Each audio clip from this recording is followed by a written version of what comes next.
Hello everyone, मैं doctor Harish शाही एक बार फिर लेके आया हूँ अपना टॉपिक जो कि है प्रोडक्शन। तो इकोनॉमिक्स में हमने प्रोडक्शन पढ़ लिया था गाइस। प्रीवियस वीडियो में हमने शॉर्ट टर्म प्रोडक्शन फंक्शन कर लिया था, तो आज हम करेंगे लॉन्ग टर्म प्रोडक्शन फंक्शन। तो लॉन्ग टर्म प्रोडक्शन फंक्शन क्या होता है, पहले तो इसको समझना पड़ेगा। तो बेसिकली एक रिकॉल करा देते हैं। प्रोडक्शन फंक्शन दो तरह का होता है, एक तो शॉर्ट टर्म और एक long term. Short term production function में कुछ फैक्टर वेरिएबल होते हैं, कुछ फैक्टर फिक्स्ड होते हैं, जिसकी वजह से लॉ ऑफ वेरिएबल प्रोपोर्शन भी कहते हैं और रिटर्न टू ए फैक्टर भी कहा जाता है। जबकि लॉन्ग टर्म प्रोडक्शन फंक्शन एक ऐसा प्रोडक्शन फंक्शन होता है जिसमें कोई भी कॉस्ट फिक्स्ड नहीं होती है, यानी कि सारी की सारी हम लोग क्या है वेरिएबल कॉस्ट को देखते हैं। जब सारी कॉस्ट वेरिएबल है तो सीधी सी बात है प्रोडक्शन का लेवल भी चेंज हो जाएगा, इसलिए हम लोग इसको रिटर्न टू स्केल भी कहते हैं।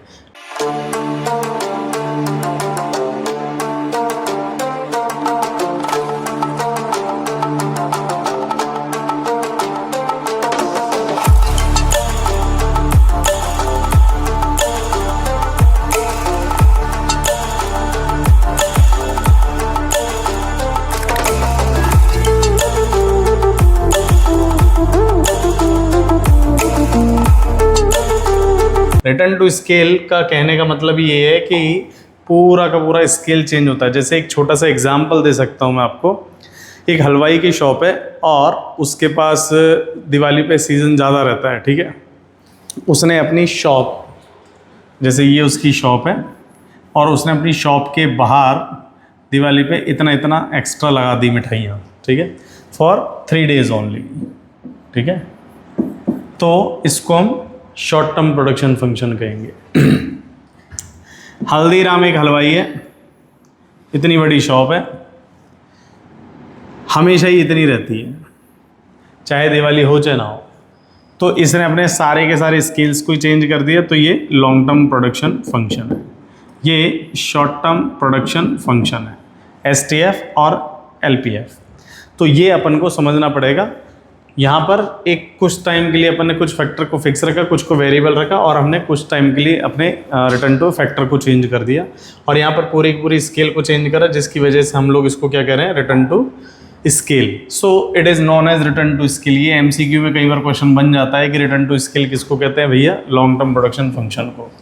Now it is a situation where we can change in every factor due to there is fix cost, due to which is there is fix cost, there is no fix cost आएगा। ये हमारा typing error है, इसके लिए हम पहले से ही आपसे सॉरी बोल देते हैं। यहाँ पर हम लोग सारे फैक्टर में चेंज कर रहे हैं क्योंकि फिक्स कॉस्ट नहीं। When we change in every factor then production is also change. There are 3 types of scale of production. तो ध्यान रखना, क्योंकि यहाँ पर फिक्स कॉस्ट होती नहीं है, सारी की सारी वेरिएबल कॉस्ट होती है, तो हम सभी में चेंज करेंगे। तो इसकी वजह से हमारे पास 3 तरह के रिटर्न आते हैं। Increasing return to scale, constant return to scale, और थर्ड अभी हम नेक्स्ट स्लाइड में पढ़ेंगे डिक्रीजिंग रिटर्न टू स्केल, ठीक है। इंक्रीजिंग रिटर्न टू स्केल का मतलब क्या होता है, इनपुट अगर 10% है, आउटपुट आपका 10% से ज़्यादा होगा, यानी कि हम जितना डालेंगे उससे ज़्यादा बाहर निकले। लाइक पॉपकॉर्न, पॉपकॉर्न की खासियत है कि अगर अपन इतना सा पॉपकॉर्न डालते हैं तो बड़ा फूल के निकलता है, यानी कि ज़्यादा निकलता है, ठीक है। राइस के साथ भी सेम कहानी है। एक मुट्ठी अगर राइस हमने बॉईल करा है तो एक पूरा कुकर बन के बाहर आ जाता है, तो ये इंक्रीजिंग रिटर्न टू स्केल है। कांस्टेंट रिटर्न टू स्केल का मतलब है कि जितना डालो उतना ही बाहर आए, यानी कि जितना 10% का इनपुट है तो 10% का ही आउटपुट है। कुछ भी चीज़, ड्रिंक, चपाती, व्हाटएवर, ये हम जितनी भी डालते हैं उतनी ही रहती है, उससे ज़्यादा नहीं होती, उससे कम नहीं होती, ठीक है। तो ये अपन को याद रहेगा। डिक्रीजिंग रिटर्न टू स्केल में क्या होता है गाइज, ये अपन को समझना पड़ेगा। डिक्रीजिंग रिटर्न टू स्केल का मतलब जितना डालो उससे कम। मौसमी का जूस अगर आपने कभी अपने हाथ से निकाला तो 4 से 6 मौसमी जब अपन डालते हैं तो इतना सा जूस निकल के आता है, ठीक है। गन्ने का जूस अगर आपने कभी निकाला तो उसमें भी यही रहता है। डिक्रीजिंग रिटर्न टू स्केल में ये इनपुट 10% का है, आउटपुट लेस देन 10 यानी बिलो 10 है। तो ये जैसे टी, इसका एक एग्जाम्पल भी दिया हुआ है, ठीक है। अब यहाँ पर हमने इसकी ग्राफिंग कर रखी है, तो वो आपको समझनी पड़ेगी ग्राफिंग किस तरह से है। ग्राफिंग के तीनों हमने ग्राफ्स बना रखे हैं, उन ग्राफ को समझना पड़ेगा आपको कि कैसे कैसे है। अगर ये इनपुट 10% का, आउटपुट 20%, तो इंक्रीजिंग रिटर्न टू स्केल हो गया। Input 10%, output 10%, constant return to scale. Input 10%, output 8%, तो ये decreasing return to scale. So moral of the story ये है कि हमारे यहाँ पर तीनों तरह के हमने आपको ग्राफिंग करके दिखा दी। इनपुट और आउटपुट का इम्पैक्ट देखना हमको, मोटा मोटा आउटपुट कैसा रहता है। आउटपुट ज़्यादा है तो इंक्रीजिंग, आउटपुट इक्वल है तो कांस्टेंट, आउटपुट अगर कम है तो डिक्रीजिंग। ठीक है। प्रोडक्शन ऑप्टिमाइजेशन, प्रोडक्शन ऑप्टिमाइजेशन का मतलब होता है कि being an producer, being an manufacturer, being an seller, हम लोगों का ये मानना होता है कि प्रोडक्शन ज़्यादा से ज़्यादा हो। अब प्रोडक्शन ज़्यादा से ज़्यादा हो तो सीधी सी बात है कॉस्ट मिनिमाइज हो, प्रोडक्शन ज़्यादा से ज़्यादा हो तो मज़ा आ जाएगा। एक फर्म का मेन पर्पज़ ही होता है। ठीक है। When a firm wants the production with a lower cost with a aim of maximizing the profit, तो अगर सीधी सी बात है प्रॉफिट ज़्यादा होगा और उसकी कॉस्ट कम होगी, it is known as profit maximisation और ऑप्टिमाइजेशन, बात एक ही है। ठीक है। This is done by using isoquant, यानी कि production function and isocost function. ये टॉपिक दोनों को समझने के लिए, आइसो क्वांट कर्व या आइसो कॉस्ट कर्व के लिए आपको कंज्यूमर बिहेवियर का एक टॉपिक है, बहुत शानदार है, और उस टॉपिक का नाम है इंडिफरेंस कर्व। और इंडिफरेंस कर्व याद है, इंडिफरेंस कर्व सेम बनेगा आइसो क्वांट कर्व की तरह। ठीक है। और एक याद है बजट लाइन होता था जिसको हम यहाँ पर कॉस्ट लाइन कहेंगे, कॉस्ट फंक्शन, वो सारा इसमें आएगा। सो आइसो क्वांट कर्व है क्या? One of the important topic आ जाता है फाउंडेशन के हिसाब से, बड़े ध्यान से समझना गाइज। आइसो क्वांट कर्व क्या होता है? It is known as production indifference curve, यानी कि इसको अपन प्रोडक्शन का इंडिफरेंस कर्व कहते हैं। ठीक है। क्या है ये? A curve which shows the combination of two factors by which we get the equal level of production. Indifference curve में याद करो, जो दो कमोडिटी का ऐसा कॉम्बिनेशन था जिससे इक्वल लेवल का सेटिस्फेक्शन मिलता था, और यहाँ पर इक्वल लेवल का प्रोडक्शन मिल रहा है। वहाँ पर दो कमोडिटी होती थी, यहाँ पर दो फैक्टर्स हैं, तो यानी कि दो फैक्टर का ऐसा यूज जिससे इक्वल लेवल का आपको प्रोडक्शन मिलेगा। ठीक है। When producer select any combination then it should be indifferent to other combination. एक कॉम्बिनेशन सेलेक्ट करने के बाद दूसरे कॉम्बिनेशन के लिए वो इंडिफरेंट रहता है, कोई सा भी यूज कर सकता है। So indifference iso quant curve depend upon the decreasing MRTSY। तो याद रखना MRSXY, marginal rate of substitution किस में होता था? इंडिफरेंस कर्व में। MRTSXY, marginal rate of technical substitution. अब इन दोनों में डिफरेंस क्या है पता है? यहाँ MRS है, यहाँ पर MRTS, और सिर्फ T का डिफरेंस है। तो T यहाँ पर टेक्निकल आ गया क्योंकि प्रोडक्शन की बात है, तो ये वही किस में होता है? आइसो क्वांट कर्व में, IS में। ठीक है। So MRTSXY is equal to delta Y upon delta X. अगर आपको फिर से बता रहा हूँ इंडिफरेंस कर्व जाके पढ़ के चेक कर लेना, उसमें भी यही फॉर्मूला इसका होता था, यहाँ पर भी यही फॉर्मूला है। ठीक है। यानी कि change in sacrifice unit upon change in gaining unit. ठीक है। तो ये आपको आ गया होगा, और नहीं भी आया तो आप फिर से एक बार इसको और अच्छे से समझ सकते हैं ग्राफिकल पॉइंट से। तो देखते हैं इस कॉम्बिनेशन से। अब यहाँ पर है ना, ये कॉम्बिनेशन दे रखा है हमको, कॉम्बिनेशन जैसे एक लैंड और लेबर की 12 यूनिट, तो हमारे पास MRTS अभी निल है क्योंकि फर्स्ट टाइम है। B कॉम्बिनेशन पर 2 और 8 का, C पर 3 और 5 का, D पर 4 और 3 का, और E पर 5 और 2 का। तो हर बार अपन देख रहे हैं कि लैंड को इंक्रीज कर रहे हैं और यहाँ पर लेबर को हम लोग कम करते जा रहे हैं। अब हमको यहाँ पर एक चीज़ समझनी पड़ेगी कि 12 से 8 लेबर कितनी कम हुई? 4। 8 से 5 लेबर कितनी कम हुई? 3। 5 से 3 लेबर कितनी कम हुई? 2। और 3 से 2 लेबर कितनी कम हुई? 1। तो हर बार लेबर हमारा जो है क्या होता जा रहा है? डिक्रीजिंग ऑर्डर में कम होता जा रहा है, यानी पहले 4, फिर 3, फिर 2, फिर 1। ठीक है। और वहीं पर लैंड जो है हमारे पास हर बार इंक्रीजिंग होता जा रहा है, किस किस रेट पर? 1-1 के रेट पर। अब यहाँ पर इसी ग्राफ के अकॉर्डिंग हमने यहाँ पर बना दिया, सपोज करो ये मान लेते हैं हम लैंड है। ठीक है। और ये मान लेते हैं हम लेबर है। ये लैंड और ये लेबर, 1 2 3 4 5, और यहाँ पर मान लेते हैं 2 4 6 8 10 12। तो हमने यहाँ पर ये एक शेप में बना दिया जैसे। ठीक है। इसके लिए कोई नापने वगैरह की ज़रूरत नहीं है, सिंपली हमको याद रखना IS या IQ। तो आइसो क्वांट कर्व है। अब देखो ज़रा इसकी प्रॉपर्टीज़ या फीचर्स। इनमें से कोई सा भी फीचर एक पर्टिकुलर एमसीक्यू में पूछ सकता है कि कैसा रहेगा भाई, इट स्लोप्स डाउनवर्ड, पूछेगा यस और नो, ट्रू फॉल्स में आ सकता है हाँ। It do not touch any axes, तो ये भी हम पहले पढ़ चुके हैं। It never intersect each other, ये कभी भी एक दूसरे को काटेंगे नहीं, ठीक है। Higher the indifference curve shows the higher level of production, तो सपोज करो ये IS1 है, तो ये IS2 है, ये IS3 है, तो higher the indifference curve shows the higher level of production, है कि जितना ऊपर रहेगा उतने ज़्यादा ही वो प्रोडक्शन के लेवल को बताता है। 2 और more indifference curve are known as family of indifference curve, ठीक है। अब 2 या 2 से ज़्यादा, अब क्योंकि ये आइसोक्वांट है तो हम देंगे 2 या 2 से ज़्यादा अगर मान लो एक साथ रहते हैं तो इनको फैमिली ऑफ आइसोक्वांट कर्व कहते हैं, या फिर आइसोक्वांट मैप भी कहा जाता है, ठीक है। तो ये सेम फीचर्स है जैसे हमने इंडिफरेंस कर्व में पढ़ा था, तो आई होप आपको याद होगा। नहीं है तो प्रीवियस वीडियो में चले जाना यूटिलिटी एनालिसिस में, उसमें आपको दिख जाएगा कार्डिनल और ऑर्डिनल, तो ऑर्डिनल अप्रोच के अंदर हमने इसको पढ़ा था, ठीक है। फिर आते हैं अपन आइसोकॉस्ट लाइन, ठीक है। आइसोकॉस्ट लाइन या आइसोकॉस्ट कर्व क्या होता है? बजट लाइन से कनेक्ट है। जिनको बजट लाइन समझ आती है उनके लिए बहुत इजी है। बजट लाइन क्या होती थी याद करो, a line which shows the combination of two goods, ठीक है, which a buyer can attain या बाय, एक बायर जिनसे बाय कर सकता था। क्योंकि ये प्रोड्यूसर का पॉइंट ऑफ व्यू है, सेलर का पॉइंट ऑफ व्यू है, तो यहां पर सेलर के लिए आएगा a line which shows the price of 2 factors, वहां पर गुड्स था, यहां 2 factors, and income of the producer. It shows the different combination of 2 factor which a producer can buy, तो वहां पर कौन बाय कर रहा था? कंज्यूमर। यहां पर a product can be buy by producer आएगा, ये ध्यान रख लेना, ये यहां पर प्रोड्यूसर बाय करता है, ठीक है। अब हमने यहां पर एक एग्जाम्पल भी ले लिया।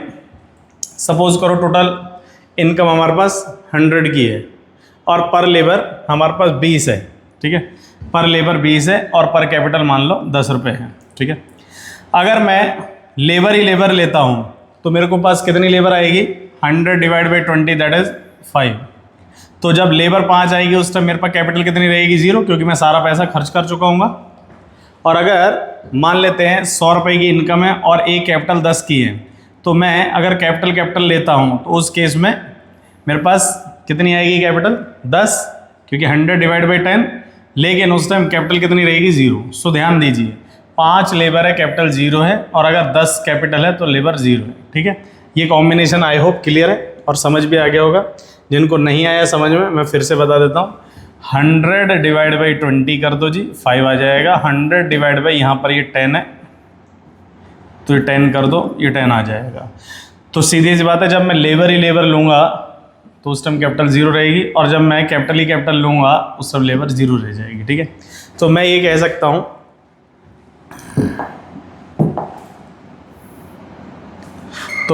सकता हूँ कि हम एक लाइन बनाते हैं। किसकी बना रहे हैं लाइन? ये देखिए, ये लेबर की है और ये कैपिटल की है, ठीक है। लेबर के हाईएस्ट पॉइंट कितने आ सकते थे याद करो? 100 डिवाइड बाई 20 करने पर 5, और कैपिटल के हाईएस्ट पॉइंट कितने आ रहे थे? 100 डिवाइड बाई 10। तो ये 5, ये 0, 5, 10, 15, 0, 5, 10, 15 इस तरह से। तो सीधी सी बात है, ये 5 और ये 10, तो इन दोनों को हमने पॉइंटों को कनेक्ट कर दिया। यानी कि हमारे पास जितने भी कॉम्बिनेशंस रहेंगे वो सारे के सारे इसके अंदर अंदर रहेंगे, इससे बाहर नहीं रहेगा। तो जो ये वाली पर्टिकुलर लाइन है ये हमारी कॉस्ट लाइन है, इसके बाहर के जितने भी पॉइंट हैं ये देखिए ये अनअटेनेबल पॉइंट है। इसके अंदर अंदर जितने भी, यानी कि इस पॉइंट के अंदर अंदर, इस ट्राइंगल के अंदर अंदर जितने भी हमारे पॉइंट्स हैं वो सारे के सारे हमारे क्या रहेंगे? अटेनेबल पॉइंट रहेंगे। सो आई होप आपको क्लियर रहा है। अगर नहीं भी है तो आप कमेंट करके भेज सकते हैं कि हमको ये क्लियर नहीं है, और हम आपको और एक्सप्लेन कर देंगे और बेटर वे से, क्योंकि एक समझाने के क्या है कि बहुत सारे तरीके होते हैं एक फैकल्टी के पास। सो प्रोड्यूसर के इक्विलिब्रियम की बात करते हैं। प्रोड्यूसर का जो इक्विलिब्रियम है वो आइसोक्वांट कर्व और आइसोकॉस्ट लाइन, इन दोनों से मिलता है, ठीक है। सो हम लोग एक बार फिर से यहाँ पर बना भी देते हैं। तो भैया ऐसा है कि ये मेरी आइसोकॉस्ट लाइन है, ठीक है, और ये मेरे आइसोक्वांट कर्व है 3। IS1, IS2, IS3, चाहे कुछ भी नंबरिंग डाल सकते हैं। हमको सिंपली देखना क्या है, उसको समझना पड़ेगा। जब एक दूसरे को इंटरसेक्ट करते हैं, टच करते हैं, A, B और C, तो पॉइंट इज दैट कि हमारे पास प्रोड्यूसर के इक्विलिब्रियम सबसे ज़्यादा कहाँ होगा? प्रोड्यूसर के इक्विलिब्रियम पॉइंट B पर होगा। क्यों? क्योंकि A, B और C तीनों ही पॉइंट पर, यहाँ पर देखिए पॉइंट A, B और C तीनों ही इस लाइन से टच हो रहे हैं, लेकिन तीनों की कॉस्ट तो बराबर हो रही है, लेकिन प्रोडक्शन ज़्यादा कहाँ हो रहा है? B पर हो रहा है। क्योंकि B पर क्यों ज़्यादा हो रहा है? Higher the isoquant curve, higher level पे, higher will be the production. ये हम पढ़ के आए हैं प्रॉपर्टी में। तो IS3 है, ये IS2 है, ये IS1 है, तो सबसे ज़्यादा प्रोडक्शन किस पे होगा? IS1 पे, बट ये अनअटेनेबल है। सबसे कम प्रोडक्शन किस पे होगा? IS3 पर, तो A और C इस पर है। और इन दोनों से बेटर किस पर? ISB पर, तो हम B को प्रोड्यूसर का इक्विलिब्रियम पॉइंट कहेंगे। तो ये भी आपको याद हो गया होगा। एक छोटा सा पॉइंट आ जाता है फाउंडेशन में, एक्सटेंशन लाइन किसको कहते हैं? तो भैया ध्यान रखना, जब दो या दो से ज़्यादा प्रोड्यूसर के इक्विलिब्रियम किसी पर्टिकुलर लाइन से जब कनेक्ट होते हैं तो इसको एक्सटेंशन लाइन कहते हैं या पाथ लाइन भी कहते हैं। ध्यान रखना, इसको एक्सटेंशन लाइन, जैसे ये 1, 2, 3, तो ये 1, 2, 3, E1, E2 ये क्या है? ये यहाँ पर इक्विलिब्रियम का काम कर रहे हैं। और इक्विलिब्रियम कैसे आया था? जस्ट हमने पहले वाले बताया, दो या दो से ज़्यादा इक्विलिब्रियम जब एक किसी लाइन से कनेक्ट हो जाएंगे तो उसको अपन इक्विलिब्रियम पॉइंट कहते हैं और एक्सटेंशन लाइन कहते हैं जिस लाइन से वो कनेक्ट होते हैं। सो गाइज, आई होप आपको क्लियर हुआ होगा। आगे चलते हैं। आगे का पॉइंट है हमारे पास Cobb Douglas production function, one of the important and most upcoming topic है। ये बहुत बार आ जाता है कई बार क्वेश्चंस में, और जब भी आता है 1-2 नंबर का झांसा देके जाता है, तो ट्रैप कर जाता है। कैसे ट्रैप कर से बचना है हमको? कॉप डगलस, कॉप है कौन? कॉप और डगलस एक्चुअल में दो क्या है, इकोनॉमिस्ट थे जिन्होंने इस प्रोडक्शन फंक्शन को बनाया। तो पहला क्वेश्चन आ जाता है ये किससे रिलेटेड है? तो भैया ध्यान रखना, ये लॉन्ग टर्म से रिलेटेड है। दूसरा, कौन से प्रोडक्शन स्केल से रिलेटेड है? क्योंकि लॉन्ग टर्म है तो रिटर्न टू स्केल चलेगा, तो ध्यान रखना कांस्टेंट रिटर्न टू स्केल है ना। फिर in this production function we use only 2 factors, तो याद रखना इसमें हम लेबर और कॉस्ट नहीं है, कैपिटल, दो ही चीजें यूज करते हैं बस, लेबर और कैपिटल बस, और किसी को भी नहीं। Generally we see the functional relationship between factor where labour is higher and capital is lower. तो हम ये मानते हैं कि लेबर इसमें हायर रहेगी और कैपिटल ये कम रहेगी। सो क्वांटिटी यानी आउटपुट के यहाँ पर एक कांस्टेंट नंबर रहेगा L और C के B, तो अल्फा L की पावर अल्फा होती है और B की पावर बीटा होती है। ठीक है, अल्फा और बीटा रहता है इसमें, तो आपको ये ध्यान रखना है। अब अल्फा और बीटा की वैल्यू हमेशा ध्यान रखना 1 होती है। कभी कोई पूछे तो क्या होती है? अल्फा और बीटा की वैल्यू हमेशा 1 होती है। ये आपको कई बार क्वेश्चन में होगा। क्वेश्चन यहीं से बन जाता है, अल्फा और बीटा की वैल्यू अगर 1 है तो मैं ये भी कह सकता हूँ alpha is equal to 1 minus beta और beta is equal to 1 minus alpha. हाँ, सो मैं ये भी कह सकता हूँ कि अल्फा की वैल्यू 0 से ज़्यादा और 1 से कम और बीटा की वैल्यू 0 से ज़्यादा और 1 से कम। सही बात है? हाँ। क्वेश्चन मतलब if alpha plus beta is equal to 1 है तो कौन सा है? Constant return to scale. Alpha और बीटा इफ है, याद रखना इफ कंडीशन, जनरली यही रहेगा कंडीशन। अल्फा और बीटा की वैल्यू अगर मान लो 1 से ज़्यादा रहेगी तो इंक्रीजिंग रिटर्न टू स्केल, और अल्फा और बीटा की वैल्यू अगर 1 से कम रहेगी तो decreasing return to scale. One of the toughest question आ जाते हैं यहाँ से भाई। ये कई बार पूछ लेगा आपसे कि अगर अल्फा की वैल्यू 0.35 है तो बीटा की वैल्यू कितनी? तो जिनको नहीं पता वो कहेंगे हमें क्या पता, तो हम बता रहे हैं 0.65, 1 माइनस ये चीज़ कर देना। ठीक है, और अगर कई बार ये क्वेश्चन पूछ लेता है अल्फा और बीटा अगर 1 है तो कौन सा रिटर्न रहेगा? तो याद रखना constant. A plus B greater than 1 increasing, A plus B less than 1 decreasing. उल्टा चल देते हैं vice versa. Constant return to scale में कॉप डगलस फंक्शन में क्या होता है? Alpha plus beta is equal to 1। Increasing return to scale में कॉप डगलस फंक्शन कैसा होता है? A प्लस बी यानी alpha plus beta greater than 1, और डिक्रीजिंग रिटर्न टू स्केल में कैसा होता है? Alpha plus beta less than 1। तो ये आपको वाइस वर्सा करके पूछवा सकता है। फिर आते हैं हमारे पास इकोनॉमी एंड डिसइकोनॉमी ऑफ स्केल पे। तो इकोनॉमी एंड डिसइकोनॉमी, इकोनॉमी का मतलब होता है हमेशा याद रखना बेनिफिट्स, ठीक है, और डिसइकोनॉमी का मतलब होता है लॉसेस। बेनिफिट्स एंड लॉसेस, यानी प्रॉस एंड कॉन्स, ठीक है। अब बेनिफिट्स इंटरनल भी हो सकते हैं और एक्सटर्नल भी होते हैं, यानी कि इकोनॉमी ऑफ स्केल इंटरनल भी हो सकती है और एक्सटर्नल भी हो सकती है, diseconomy of scale internal भी हो सकती है और एक्सटर्नल भी हो सकती है।